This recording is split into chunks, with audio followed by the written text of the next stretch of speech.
ایک لباس ایک پکار لبیک اللہم لبیک۔ حج کے رکن اعظم وقوف عرفہ کی ادائیگی، لاکھوں فرزندان اسلام میدان عرفات میں جمع۔ اے ایمان والو، اللہ سے ڈرو اور تقوی اختیار کرو، کسی کو اللہ کا شریک نہ ٹھہرایا جائے۔ توحید پر عمل درآمد اہل ایمان کا خاصہ ہے۔ مسجد نبوی کے امام ڈاکٹر شیخ علی الحذیفی نے خطبہ حج دیا۔ حجاج کرام نے ظہر اور عصر کی نمازیں ایک ساتھ ادا کی۔ غروب آفتاب کے بعد حجاج مزدلفہ روانہ ہوں گے۔ رات کھلے آسمان تلے گزاریں گے۔ حجاج کرام رمی کے لیے مزدلفہ سے 70 کنکریاں جمع کریں گے۔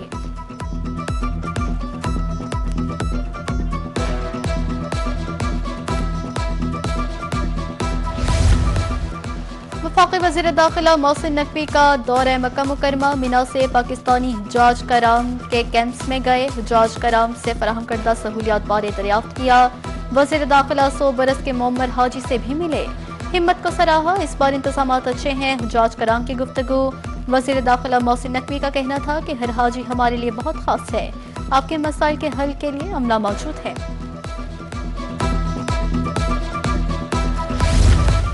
وزیر اعظم کا بیجنگ میں Chinese academy of agricultural sciences کا دورہ۔ ورکشاپ سے خطاب کرتے ہوئے شہباز شریف کا کہنا تھا، ادارہ جدید زرعی طریقوں کے فروغ میں عالمی شہرت رکھتا ہے۔ اعزازی پروفیسر شپ جیسے باوقار اعزاز پر مشکور ہوں، چین میں موجود ہونے پر خود کو خوش قسمت سمجھتا ہوں۔ پاک چین تعلقات کے تاریخی سالگرہ غیر معمولی اور یادگار ہے۔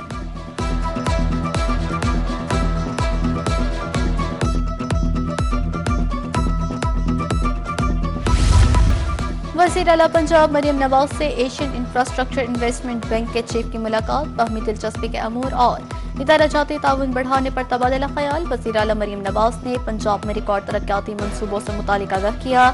کہا، پنجاب نئے شہری طرز حکمرانی کے ماڈل کی طرف بڑھ رہا ہے۔ موسمیاتی اسمارٹ انفراسٹرکچر سے عوام کے طرز زندگی میں بہتری آئے گی۔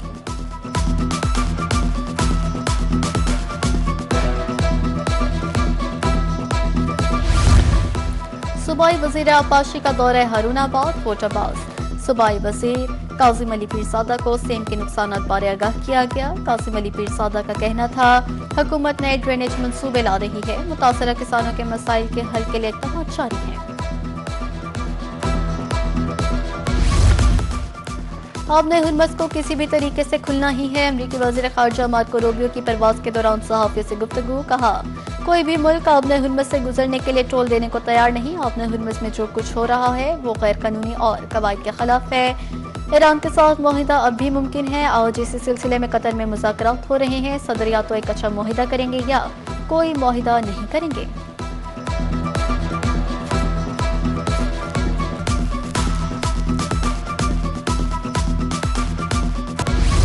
عید کا کاؤنٹ ڈاؤن شروع۔ منڈیوں میں خریدار اور بیوپاری آمنے سامنے، قیمتوں پر جنگ چھڑ گئی۔ بیل، بکرے، چھترے اور بچڑے، شہریوں کی نظریں مویشی منڈیوں پر جم گئی۔ بیوپاریوں کے نخرے برقرار، خریدار نے ڈھال شاہکار جانور خریدنا عام آدمی کے بس سے باہر ہو گیا۔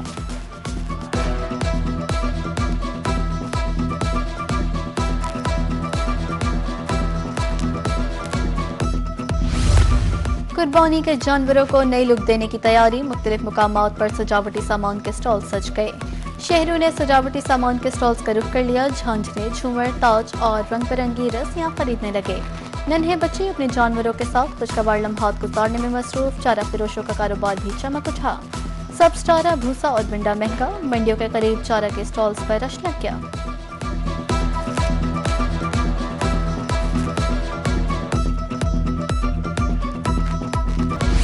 عید سر پر خواتین نے شاپنگ تیز کر دی۔ میک اپ، ریڈی میڈ کپڑوں کی دکانوں پر رش، کسی کو میچنگ چوڑیوں کی تو کسی کو جولری کی تلاش۔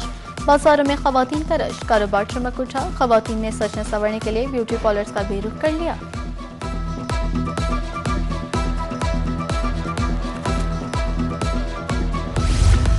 عید قربان قریب آتے ہی مہنگائی کا نیا طوفان، خشک اور سبز مسالوں کی قیمت آسمان سے بات کرنے لگی۔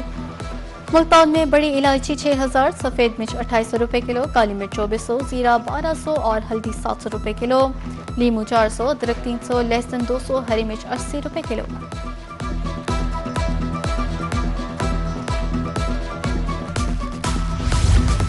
عید اپنوں کے ساتھ منانے کا مشن، پردیسی اپنے آبائی علاقوں کو واپس جانے کی کوششوں میں مصروف، بس اڈوں اور ریلوے اسٹیشنز پر رش، وزیر اعلیٰ پنجاب کا عید پر بسوں اور اڈوں کی چیکنگ کا حکم، اوور چارجنگ پر روٹ پرمٹ اور اجازت نامہ منسوخ ہوگا۔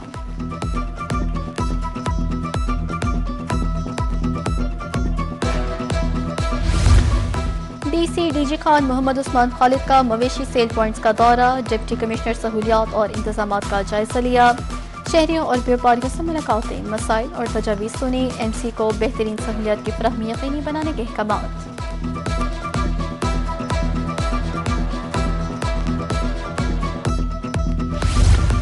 رحیم یار خان میں سڑکوں پر صفائی کا نیا انداز، عید الاضحیٰ پر صفائی کا پیغام، سڑکوں پر پینٹ کر دیا، صفائی مہم کو آج کے ذریعے مؤثر بنانے کی کامیاب کوشش، خوبصورت نقش و نگار کے ذریعے صفائی کا شعور اجاگر، شہریوں کا منفرد اقدام کو سراہتے ہوئے اظہار دلچسپی۔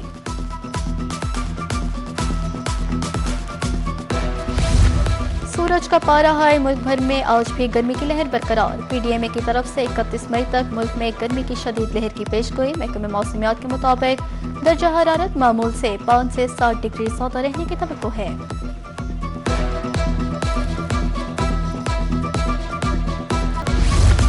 اور نامور اداکار اور صداکار طلعت حسین کی آج دوسری برسی، طلعت حسین کو منفرد لب و لہجے، عمدہ تلفظ کی وجہ سے الگ پہچان ملی، ریڈیو اور پی ٹی وی کے کئی ڈراموں میں اداکاری کے جوہر دکھائے، بانی پاکستان قائد اعظم محمد علی جناح پر بننے والی فلم میں بھی کردار ادا کیا۔